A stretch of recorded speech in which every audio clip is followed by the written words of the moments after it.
Hamas की ओर से आतंकी हमले के बाद इजराइल भी बहुत आक्रामक हो गया है।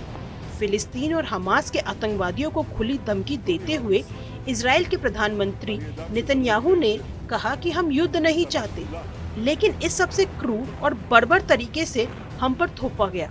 हालांकि इजराइल ने इस युद्ध की शुरुआत नहीं की, लेकिन इजराइल ही इसे खत्म करेगा। पीएम नेतन्याहू ने कहा कि हमास ये समझ जाएगा कि इजराइल पर हमला करके उन्होंने कितनी बड़ी गलती की है। हम इस हमले की ऐसी वसूली करेंगे जो उन्हें और इजराइल के अन्य दुश्मनों को आने वाले दशकों तक याद रहेगी।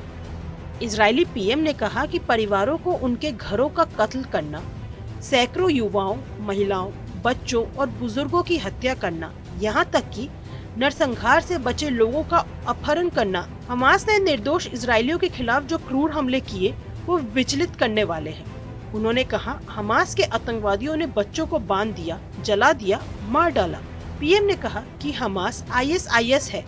जिस तरह आईएसआईएस को हैरान करने के लिए आतंक के खिलाफ ताकतें एकजुट हुई, वैसे ही सबको हमास को हराने में इजराइल का समर्थन करना चाहिए।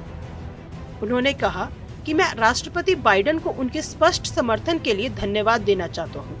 मैं दुनिया भर के नेताओं को धन्यवाद देना चाहता हूँ जो आज इजराइल के साथ खड़े हैं। साथ ही अमेरिका के लोगों और कांग्रेस को भी धन्यवाद देना चाहता हूँ। इजराइल न केवल अपने लोगों के लिए लड़ रहा है, बल्कि ये हर उस देश के लिए लड़ रहा है जो बर्बरता के खिलाफ खड़ा है। इजराइल इस युद्ध को जीतेगा तो पूरी सभ्य दुनिया जीतेगी। हमास के हमले के बाद इजराइल की जवाबी कार्रवाई में 600 से अधिक लोगों की मौत हो चुकी है। गाजा पट्टी में स्वास्थ्य मंत्रालय ने यह जानकारी दी। मंत्रालय ने कहा कि 3700 से अधिक लोग घायल हुए हैं।